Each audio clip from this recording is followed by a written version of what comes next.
This is The Great Outdoors with Jason White, exploring the great outdoors in Pennsylvania and beyond.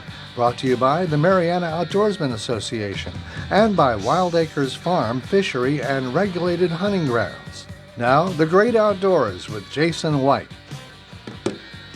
Hello, friends. I'm Jason White. Welcome to The Great Outdoors. Have a really exciting show. Anybody out there that is interested in Sunday hunting, agricultural reforms, addressing crop damage, private property rights, so on and so forth. This is definitely a show for you. This has been a building and escalating thing in a very positive manner. I'm super excited. I have a couple guests on, and before I introduce them, I just want to thank our sponsors. Special thanks to the Mariana Outdoorsman Association. You can join the MOA today at MarianaOutdoors.com. Again, MarianaOutdoors.com. It's our early bird special, so if you join today, you get the rest of 2024 for free, along with a 2025 membership. Also, special thanks to Wild Acres Farm, Fishery, and Regulated Hunting Grounds. If you are looking to book an upland bird hunt, whether that's pheasants, quail, chukar, or if you're looking to book a weekend fishing trip, blast and cast packages are available for shooting birds and going fishing. Whitetail deer hunts and free-ranging turkey hunts.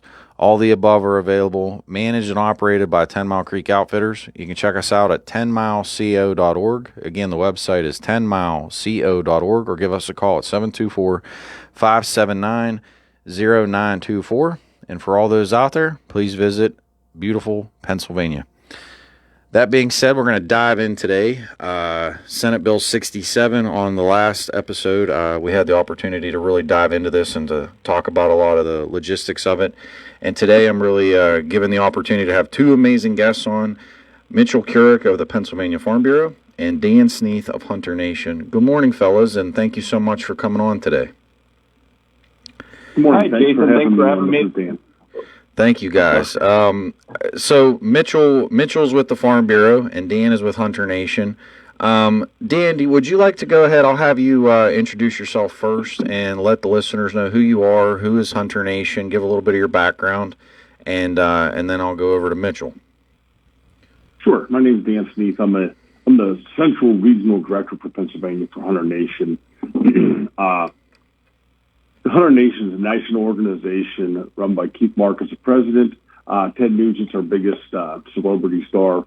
Whole host of celebrity hunting endorsements on there. Lots of famous people on the board, including Donald Trump Jr. It's been a interesting time. I've been working with Hunter Nation now for over a year, and it's been pretty fun doing this, trying to get more opportunities for Pennsylvania. And Senate Bill 67 is one of those things I was brought on specifically to help with. So that's pretty much where we're at with Hunter Nation. Been a pleasure working with the Farm Bureau. I know that's been a great thing for me personally because I was born and raised on a farm. Spent a lot of years as a Pennsylvania State Trooper before I retired. And it's nice to be working with people like the Farm Bureau and also with the law enforcement end of this, with the Game Commission as far as the trespassing and things of that nature. Well, certainly thank you very much for your service to the Commonwealth. And if somebody wanted to, before I move forward, if somebody wanted more information about Hunter Nation, or if they wanted to join as a member, how do they go about doing that? Sure. HunterNation.org. That gets you right onto the national page. We also have a Facebook page, Hunter Nation. And then there's also Hunter Nation Pennsylvania is also a Facebook page. But to join the organization, simply Googling Hunter Nation takes you right to the screens to join the organization. Fantastic. Thank you, Dan. Now I want to introduce Mitchell Keurig. I've had the opportunity to work with Mitchell, and a fantastic person. But let the listeners know who you are, Mitch, what you do at the Farm Bureau. Tell them a little bit more about the Farm Bureau, and if you wouldn't mind, lay some track here for the conversation with this Senate bill. Absolutely. Thanks, Jason. So the Pennsylvania Farm Bureau is a grassroots nonprofit organization made up of around 27,000 members of farmers, and anyone actually could join the Farm Bureau. Really the goal of the Farm Bureau is to create and then advocate for policy at the grassroots level and hope those policies become law.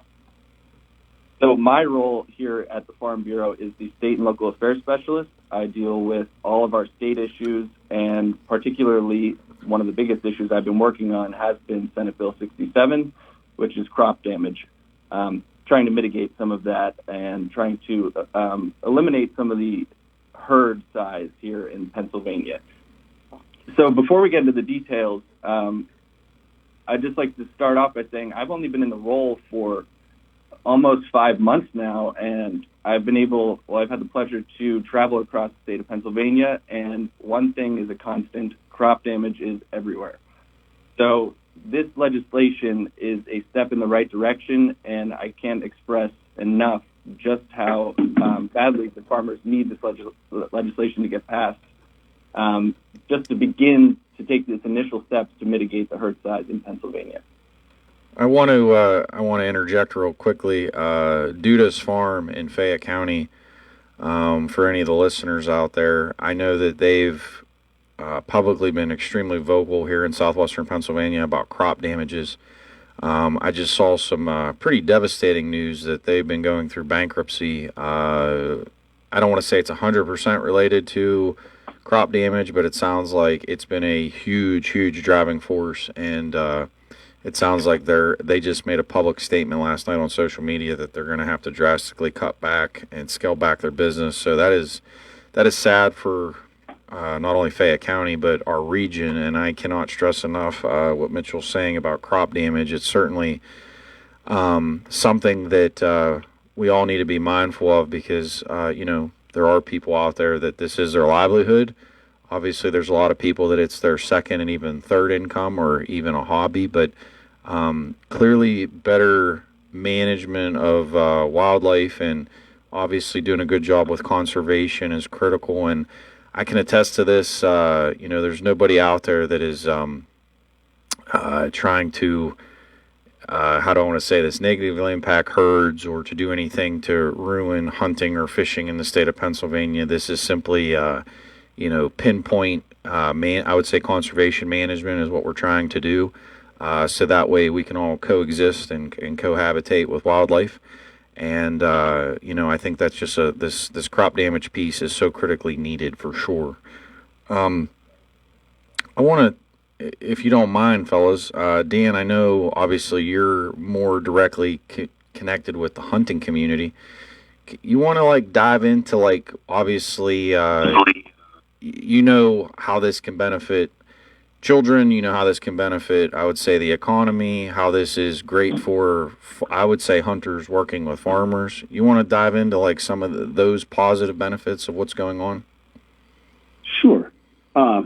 If Senate Bill 67 were to pass and give the Game Commission authority to utilize Sundays when they are establishing seasons and bag limits, depending on what Sundays the Game Commission would utilize, which presumably eventually I would assume would be most of them, you're opening up a whole doubling a lot of people's time in the field.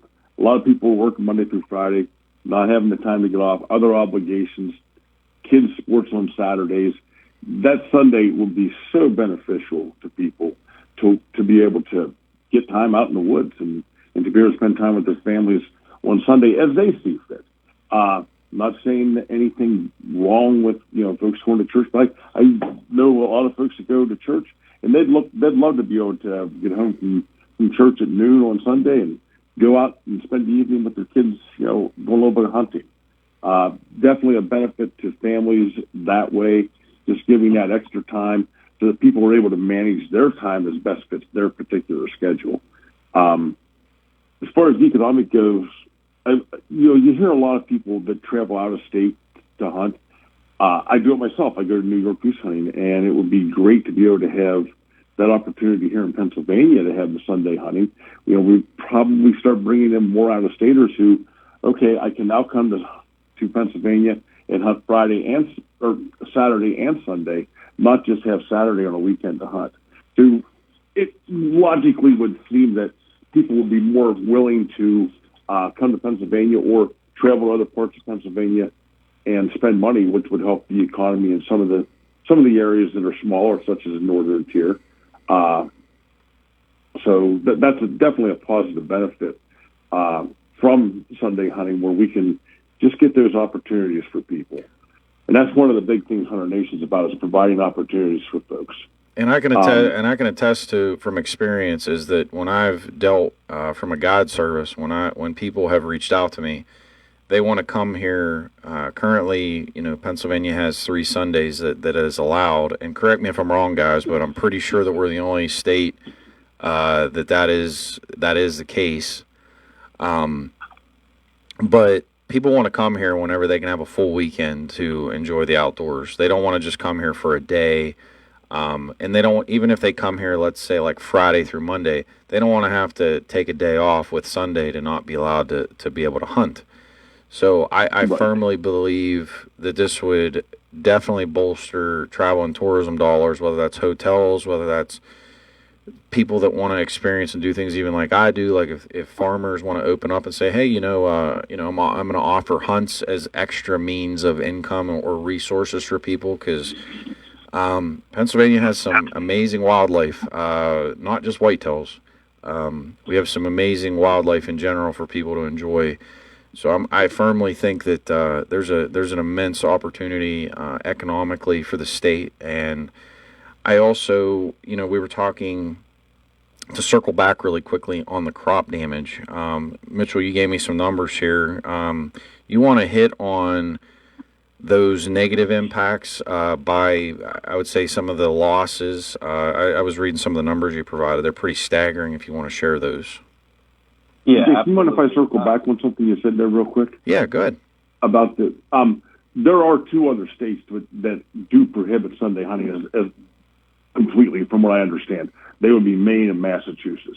Most other states have some type of Sunday hunting. If it's not completely full Sunday hunting, most are there. But Maine and Massachusetts, as far as I know, do not allow Sunday hunting at all. Thank you for sharing that. You want to dive into the economics from, I guess we'll say, a negative perspective if we do not address some of these crop damage concerns, Mitch? Absolutely. And that is a driving force that not only affects the farmers, but also will affect everybody throughout the supply chain. So we have to look at it from this perspective that you mentioned the Duda Farm earlier, that they're going bankrupt, and that could be a story that becomes all too common, whether it be their full livelihood or somebody who uses farming as a secondary portion of their income. This crop damage is staggering. I spoke to an individual who has a sunflower farm, and he said they lost nearly all of that, all of their crop this year. It totaled to be $50,000 in losses. I mean, it's unbelievable, and that's just one farm. When you look at the entire Commonwealth, we've seen losses in the tens of millions of dollars. Now, that hits farmers right at their heart, but it also hits the consumers at in the grocery stores. So this is something that we need to look at as the whole Commonwealth, and I think there's been a great coalition of people that have come together to write this legislation, because it doesn't matter if you are in urban Philadelphia in Center City or if you are in the most rural portion of our state. Crop damage affects everybody. Our farmers are the lifeblood of our state, and without them and without protecting them and the crop and products they create, everybody here is going to hurt, and other states too, because we're exporters of our product as well. So we have to look at this at a larger scale than just protecting farmers, or, if they have a 10-acre farm or if they have a 200-acre farm. It's not just about that. This is about everybody. I also want to hit on some of the additional key provisions within the bill, and whoever wants to jump into this. I know, Dan, you're big into trespass, but the three things: stronger trespass laws are going to be incorporated. There's going to be streamlined crop damage mitigation, and there's also going to be a hunter access and cooperation. But Dan, if you want to just highlight, obviously the need and the positivity of trespass reform. I know this isn't going to be a broad sweeping for all. This is strictly for hunting and trapping. It's not going to be covering Title 18 or Title 30, but this is a huge positive step. You want to explain some of the benefits here? Sure. Obviously, increasing fines and increasing penalties with suspensions of hunting privileges for somebody who's a repeat offender was what we got in the bill. Speaking with the Farm Bureau and our partners there, it was one of those things where farmers are feeling like, hey, I need some help here. We're going to do it on the Sundays. We got to start prosecuting these people and making it so that it is a deterrent to somebody. Sorry about that. That it is a deterrent to somebody trespassing. So what we did was, when working with the legislators, we started out, relatively stiff fines, and then increased it progressively for people who are repeat offenders of trespassing while hunting or trapping. I certainly think that this is a fantastic positive step because I know that this has been Mitch can attest to this, the Farm Bureau, just trespass reform as a whole, and I've dealt with it myself personally. It just needs to be strengthened to give the landowners, and I would even say law enforcement, more bite. I've had state police come out in the past dealing with trespass issues, and it's a pain for them because certain activities it's just very difficult for them to move the needle. So I'm glad to see that this is certainly a positive step, not only I would say for the landowners but also for law enforcement. Mitch, yeah, and as you were saying, this is only Title 34. This is only for hunting. Correct. Doesn't go into Title 18. Doesn't go into Title 30. But this might be a positive step forward to possibly changing those laws those codes also to make trespassing penalties more stiff and more severe in there also. And anybody listen out there, Title 18 is a criminal code, and Title 30 is the fishing and boating through the Fish Commission. So this is specifically really going to dive into Title 34. Mitch, do you want to, if you would please, the streamlined crop damage mitigation? Can you kind of dive into that a little bit? Yeah, absolutely. So essentially, when farmers are trying to eliminate deer on their property, they would essentially shoot. So let's say they shoot 5 deer. They would have to call their local game warden to come essentially verify that those deer were killed, and then they would have the ability to take it to a processor, which would then harvest the meat. So this legislation would remove that middle step. And when you're talking about farmers who work, 6 in the morning to 8 p.m. at night, and then have to deal with mitigating some of the deer crop damage, this is saving them a lot of time. Because with such a large state and, perhaps not enough game wardens across the state, it could take some time before the game wardens get out there. And it at the end of the day, this just makes the process much more simple. And, it's just a common sense kind of thing here, which would definitely benefit the farmers and, allow for the food to get harvested without the deer going to waste. Well, I was actually going to say that because I think that's a big piece of this. There's been a lot of complaints that I've heard through the Farm Bureau to where, say a deer was harvested on a 90-degree day in the middle of the summer for crop damage. If the Game Commission doesn't get there in an adequate time, very quickly that animal is going to spoil. And so this would help actually to mitigate that and to hopefully utilize that meat for a charitable use with the food pantries, etc. So I personally think that is a common sense reform, but hearing so many people talk about it, hopefully that this is another positive step in the right direction. I know I've talked to both of you about this next one. Personally, I think it's actually, I'll start off with this. So there's a piece of this. It's about a hunter access and cooperation program. I've been given the opportunity to talk to a lot of the different Game Commission commissioners, the actual voting members appointed by the governor. And, there's been I would say, a startling fact that the public access properties across the Commonwealth people have been pulling their farms out of them. And there's one thing for sure is, God gave us 2 eyes, 2 ears, and a mouth. And I've done a lot of listening and looking. And personally, my farm is actually next to a public access area. And from my personal experiences, I could understand certainly why property owners might have heartburn about just opening the floodgates and not knowing who they are or what they're doing on the property specifically, or the horror stories of people dumping garbage or opening up cattle gates and not closing them. Dan, do you think, I clearly think this is a positive thing for farmers to open up more land, but do you want to dive into, like, where do you see the positives for sportsmen? Well, positives for sportsmen, you get on the list, you're a good hunter, and it gets you in contact. Because I hear it all the time. Guys are asking to see it on different Facebook forums. You see it on different forums on the internet. People ask, how do I get access? What do I got to do to get access to a farm?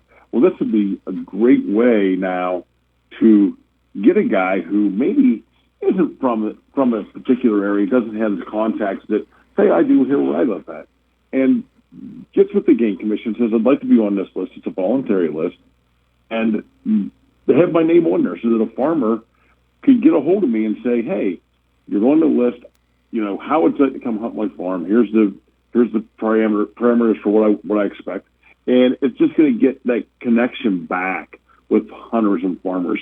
I'm a little older, and I grew up in a time, I guess, where that's what we did. Hunters hunted and farmers let them hunt on their property. And it wasn't such an issue. Of course, times have changed, and I completely understand. I'm a property owner myself. Why people don't want necessarily everybody and their brother walking across their property without permission. But this is a way to get that connection back, that community connection back of sharing and being like a symbiotic relationship with hunters helping farmers to mitigate that crop damage, and farmers allowing hunters on to get a few deer, or whatever animal for that matter. Just, we always focus on deer, but it could be any number of species that maybe somebody's having crop damage issues with. I certainly think, I think that this whole situation has been, I would say, an eye-opening experience for a lot of people, because I think a lot of people are now seeing more than ever that they're not only are farmers, people in agriculture, sportsmen, is it almost a symbiotic relationship with conservation and the great outdoors, but also there's so much positive things that could come in the future if different organizations can work together on things that they share common ground. And I know just the conversations that I've had with you all and the different other organizations that I know that I've had behind the scenes, like talking to, there's definitely, I would say there's a political movement for these types of things to happen, because personally I see all this stuff as, I don't see these as blue or red issues. I see these as, just common sense, everyday things that impact everybody. Because just because somebody lives in a city, they still need agricultural products. They still need food. They still have to go to the grocery store or go to the restaurant. So everybody, in essence, is tied in with agriculture. Furthermore, I think it's imperative when you think about hunting, trapping, and I would even say fishing into it. People, I would say growing up, I didn't see it nearly enough to where there was this advocacy for conservation. But if you really think about it, and we all, educate people, everything we're doing, whether that's the crop damage mitigation, whether that's the harvest, whether that's opening up properties to more sportsmen, everything we're doing is conservation. I can't speak highly enough about that. I think it's a positive thing, and I'm really so happy that there's so many different groups now that are coming together and having these positive conversations, dialogue, and I'm really excited, for the future, because I see a very bright horizon coming with everybody, coming together. Mitch, I know you said you've been seeing like things moving in your time with Farm Bureau. How do you yourself, from Farm Bureau's perspective, how do you see this moving? How can people get involved? What's kind of the path forward to see this get across the finish line? Yep, and Jason, you made a great point. This does affect everybody, and so many different groups have been involved in creating this legislation and advocating for it getting passed. So there was a companion bill in the House as well. So that legislation was House Bill 2106 to 2108. Essentially did the same exact thing, and that was drafted by the Democratic Party while the Senate version was drafted by the Republican Party. So both sides of the aisle understand how impactful this is and how important passing this legislation is. As it stands today, the Senate Bill 67 was passed out of the Senate and moved to the House. Currently, it still sits in the House. And with only a couple days left here in November as the final days of session for the year, we're getting down to the wire in terms of if it'll pass or not. So for everybody, whether you're a member of Farm Bureau or Hunter Nation, letting your representative know that this is a priority for all the reasons we spoke about today, and telling them to advance this to the governor's desk is vital. One thing I've done with the Farm Bureau, as you well know, Jason, is that we've been activating our members to call the representatives to say, hey, we need this now. This isn't this legislation might not fix all the problems, but it is a first step in the right direction that really will allow us to begin tackling the issue. And then as we go forward, we could tackle the problems that arise, down the road. But right now, it's about letting the legislature know that this is something that needs to pass now. We don't want to have to restart in the new session next year. This needs to happen before next year in the fall. It needs to get done. So it's all about utilizing our grassroots advocacy and getting our point across and letting our voice be heard. We have 27,000 members here at the Farm Bureau, and every one of them needs to contact their legislator and voice their opinion and make sure we get this across the finish line. Thank you, Mitch. Dan, would you like to comment on that?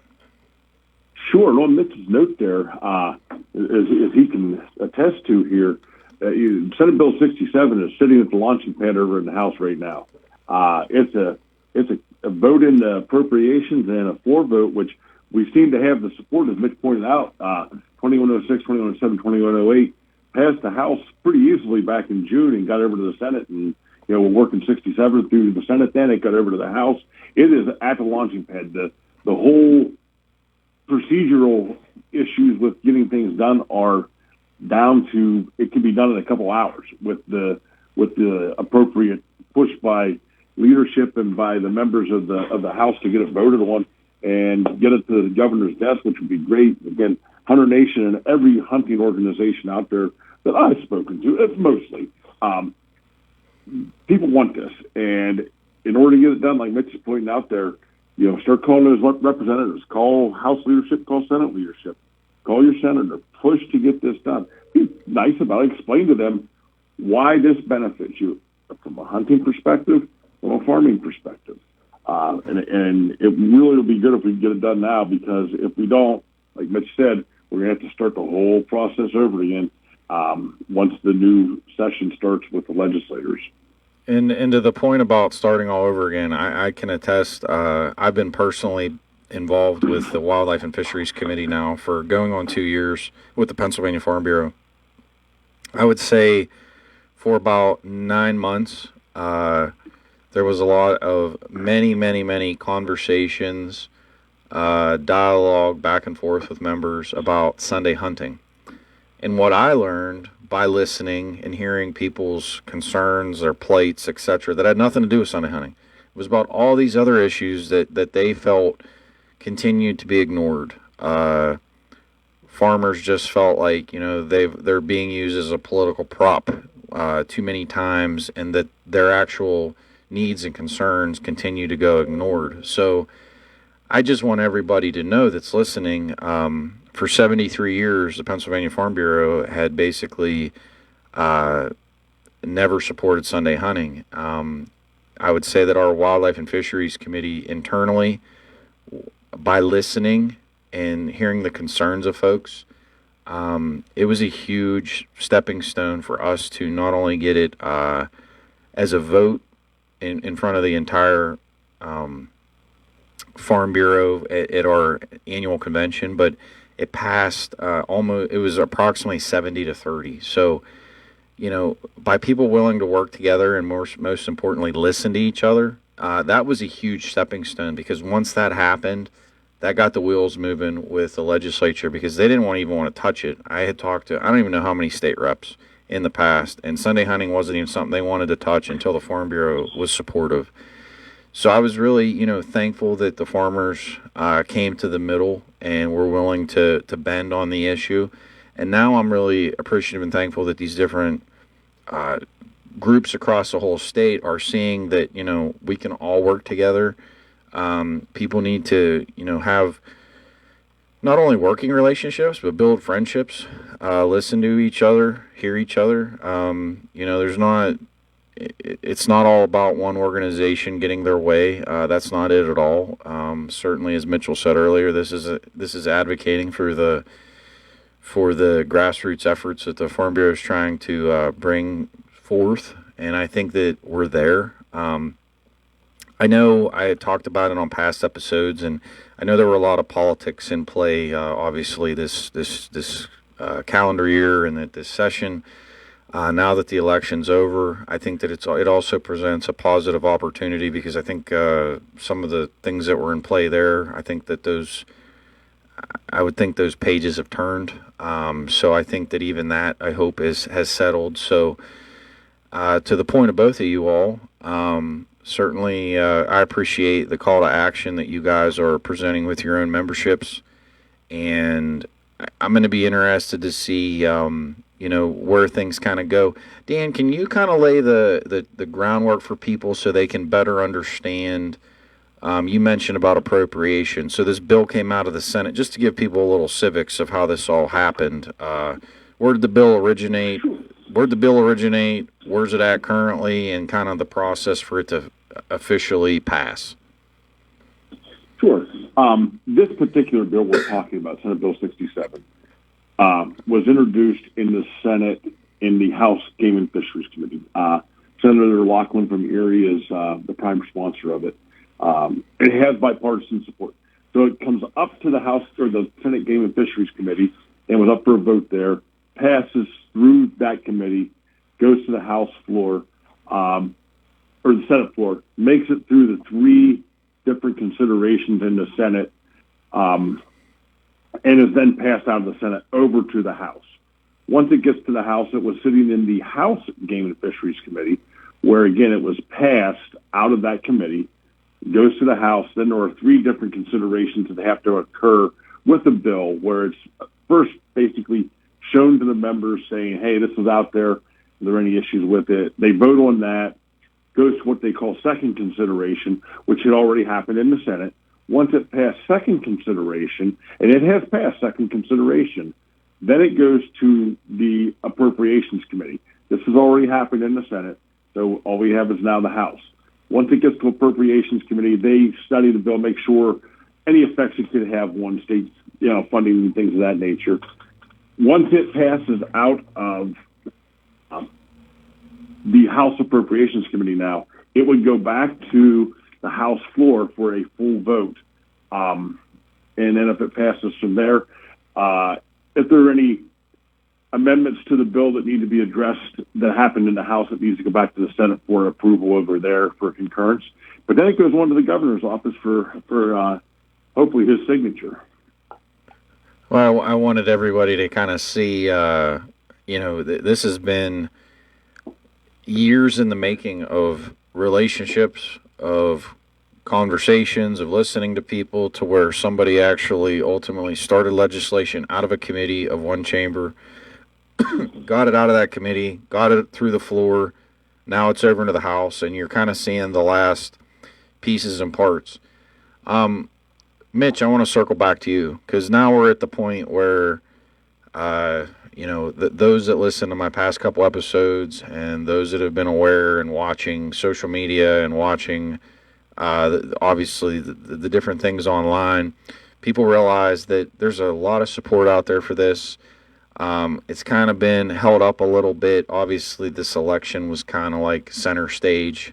But just, if you would, please dive into, again, how can people get involved? How can people, whether they're a Farm Bureau member, Hunter Nation member, it doesn't matter if you're a member of either organization. What can people do to get engaged and do their civic duty? If they support, the benefits of this legislation, how can they be involved, and what's the steps moving forward? Sure. First off, just one thing I want to highlight. You mentioned that Pennsylvania Farm Bureau hasn't supported Sunday hunting for, I believe, several decades now. And the fact that turned in our policy and our organization decided to change our stance on that is a demonstration of how big of an issue this is. At the end of the day, there was tradition based in not doing Sunday hunting, but the crop damage has gotten so severe that we essentially turned on that tradition and said, hey, we need different ways to combat this issue. So whether you're, like I've talked about this entire time, whether you're a Farm Bureau member or not, this issue affects you. We have plenty of resources here at Pennsylvania Farm Bureau if you want to know more or if you want to speak to me directly. But at the end of the day, it's about voicing our stance on this issue, making sure the legislature knows that this is something that needs to happen now, whether it be through calls or if there are petitions out there that you could sign, adding to your voice to it. At the end of the day, this is a grassroots effort, and the more individuals we have behind and with us will help this legislation advance. Out of the one step, we're at the 3-yard line. We're right there. We just got to get it across. It's so close, and it just will need one final push to get over. So making your opinion heard, letting your legislator know this is important to me, whether you're a farmer or not, this does affect you. And at the end of the day, numbers win. So the more people we have with us, it will help at the end of the day to get this to the governor's desk and get signed into law. Mitch, how would somebody go about reaching out to the Farm Bureau, or if they wanted to join, or if they wanted to reach out, I guess, potentially to headquarters, Camp Hill, and to talk more about things? How do you suggest the listeners go about doing that? Yep. So if anybody's interested in either getting some of the information that we've written up, we have our website online, PennsylvaniaFarmBureau.com. There are resources there, our call to actions, our write-ups, our videos, essentially explaining this from the very beginning when this process started to now. We have a great members relations team here as well that you could contact. And getting signed up is a quick, easy step. Any questions you have, like I said, we have a great team here who can answer those for you. If you are looking more to speak with me, my information's on the website as well. You could call or email me anytime. I'm more than happy to chat with anybody about this. I know we're running out of time here. Like I said, we have each side of the legislature, Senate, and House have 2 days left in November. So action needs to happen now. But like I said, PennsylvaniaFarmBureau.com, go on there, plenty of resources, ways to get signed up, different contacts. It's a great organization, has created great change, and, we need all hands on deck for this. And at the end of the day, that's what we need, is just support from everybody across the Commonwealth. Dan, would you like to follow up on, just your thoughts and Hunter Nation's thoughts on getting this across the finish line? Sure. I just like Mitch said there, this is the final push. I know we've been after people for a while now to, call, do all this stuff, and it seems like it's constantly coming, and people get tired of doing it because they don't think it's going anywhere. That's not true. It's going somewhere. It's as close as it's ever been, and a final push here could really get this across the finish line for us. Whether you're a member of Hunter Nation or a hunter, you're a property owner, you're in agriculture. That's what needs to happen, is this final push.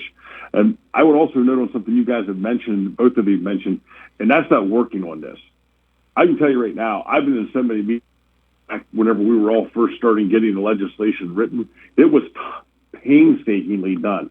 and made a lot of good relationships with Farm Bureau and with other sportsmen's organizations. And we've worked pretty hard on this to get it to where it's at. And it's solid legislation that's going to help everybody. Well, certainly, I appreciate both of you for everything you've done. I appreciate the conversations that I've had with both of you, not only today, but prior to, and certainly I look forward to hopefully positive dialogues in the future. And certainly I hope that this is one of many other positive things coming for us to work on together, because I know certainly there's other reforms that need to happen with Title 18, Title 30. Permitting reform is a big issue that I've talked about on past episodes. So just keep anybody out there, please share this video. It'll be uploaded onto YouTube today. Also, it's going to be on Anchor and Spotify, so there's going to be different platforms that you'll be able to share it. This is a great opportunity for you to do your civic duty, for you to be involved and engaged in the process. There's been a lot of volunteerism, a lot of time spent for years on these matters, and just know and understand that, what you do, that phone call, the little things that you can do, call your state representative. It makes a big difference. People do care. Those people do care whenever their constituents call, because they know then that you care. So just know that if you can take a few minutes, if any of these issues, whether it's crop damage, whether it's more access to hunting areas, whether it's the reforms with red tag and utilization for streamlining the process of deer removal, Sunday hunting, all these things are positives. So please do your part. Get engaged, even if it's just a little bit. Call your local state representative if possible. But I just want to, in closing, I want to thank both of you again. Please, anybody out there, Pennsylvania Farm Bureau, Hunter Nation, certainly at the center stage of these reforms, and please check them out. Please consider being a member. But thank you both again. I can't say it again enough of how appreciative I am, because it's been a blessing to work with you all. But in closing, please, everybody, Senate Bill 67, extremely important. It's a game changer for Pennsylvania. I'm Jason White. This has been The Great Outdoors. Stay involved, stay tuned, and we'll update you all next week. Thank you.